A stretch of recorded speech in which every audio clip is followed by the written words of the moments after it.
মঙ্গলবার America central command ঘোষণা করেছে যে আরব সাগরে অবস্থিত বিমানবাহী রণতরী ইউএসএস আব্রাহাম লিঙ্কনের দিকে এগিয়ে আসা একটি ইরানি ড্রোনকে আমেরিকা নৌবাহিনী একটি যুদ্ধ বিমান ধ্বংস করেছে।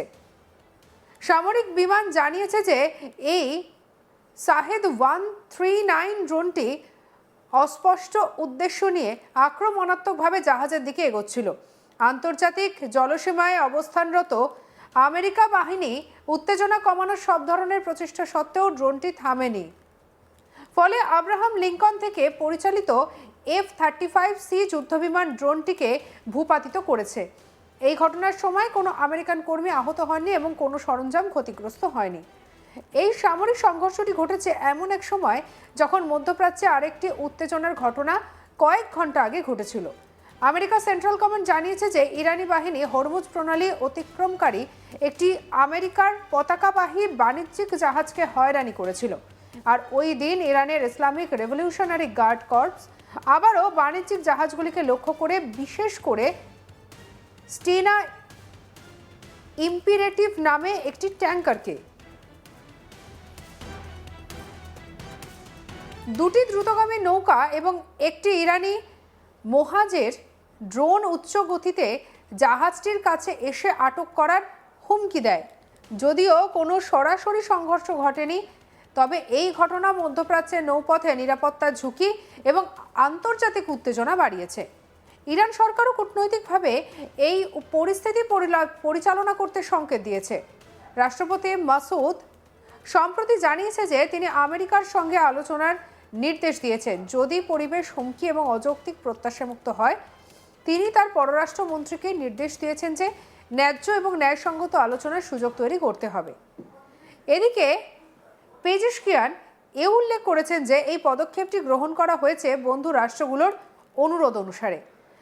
আমেরিকার দিক থেকে প্রেসিডেন্ট ডোনাল্ড ট্রাম্প সতর্ক করে বলেছেন যে যদি কোনো চুক্তিতে পৌঁছানো না হয় তবে খারাপ জিনিস ঘটতে পারে। যদিও তিনি আশা প্রকাশ করেছেন যে ওয়াশিংটন এবং তেহরান মিলিতভাবে সমাধান করতে পারবে। সম্প্রতি ইরান সরকার বিরোধী বিক্ষোভ দমন করার পর আমেরিকা মধ্যপ্রাচ্যে একটি বিমানবাহী রণতরী স্ট্রাইক গ্রুপ পাঠিয়েছে।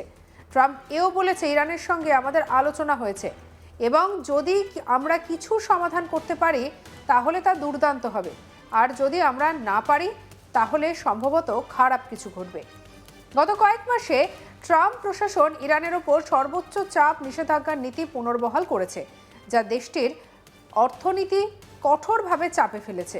আর এই নীতি ইরানের তেল রপ্তানি সীমিত করার পাশাপাশি ব্যাংকিং এবং আন্তর্জাতিক বাণিজ্যকে প্রভাবিত করছে। ফলস্বরূপ ইরানের ভেতরে সরকার বিরোধী বিক্ষোভ এবং অর্থনৈতিক চাপে বৃদ্ধি পাওয়া সহ বহু সংখ্যক রাজনৈতিক এবং সামাজিক সমস্যা তৈরি করতে চলেছে। এই ঘটনার সামরিক, কূটনৈতিক এবং অর্থনৈতিক প্রভাব তিনটি স্তরে বিশ্লেষণ করা হয়েছে। সামরিক দিক: ড্রোন ধ্বংসের ঘটনা মার্কিন নৌবাহিনীর প্রতিরক্ষা এবং স্বপ্রতিরক্ষা নীতির অধীনে।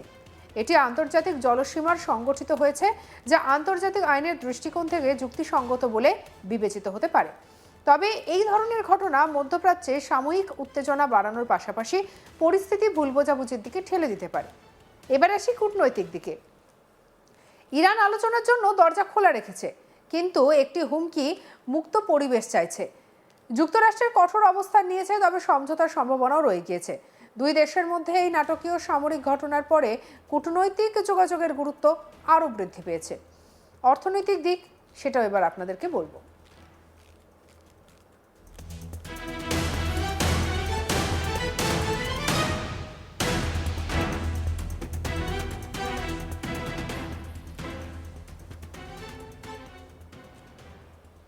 মধ্যপ্রাচ্যের বাণিজ্যিক জলপথে নিরাপত্তা হুমকির কারণে তেল পরিবহন ব্যাহত হতে পারে।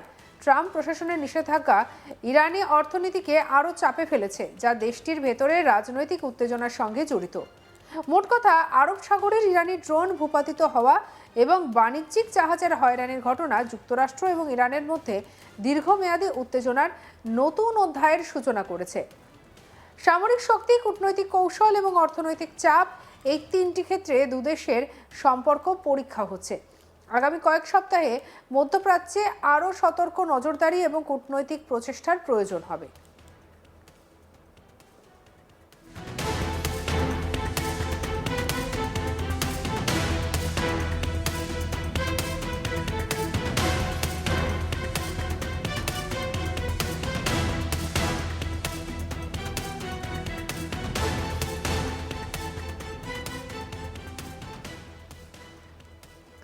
ইরান যখন ক্রমবর্ধমান উত্তেজনার মধ্যে কড়া হুঁশিয়ারি জারি করেছে, তার কয়েক ঘন্টার মধ্যে আমেরিকার প্রেসিডেন্ট ডোনাল্ড ট্রাম্প জানালেন তেহরানের সঙ্গে চুক্তিতে পৌঁছানোর আশা তিনি এখনো ছাড়েননি। যদিও তিনি স্বীকার করেছেন পরিস্থিতি বৃহত্তর আঞ্চলিক সংঘাতে গড়াতে পারে।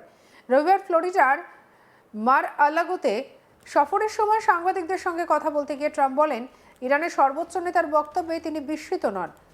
বর্তমানে উত্তেজনাপূর্ণ পরিস্থিতিতে এই ধরনের মন্তব্য স্বাভাবিক বলেই মনে করেন তিনি। ট্রাম্প বলেন, আশা করি আমরা একটি চুক্তিতে পৌঁছতে পারবো, যদি না পারি তাহলে দেখা যাবে তিনি ঠিক ছিলেন কিনা।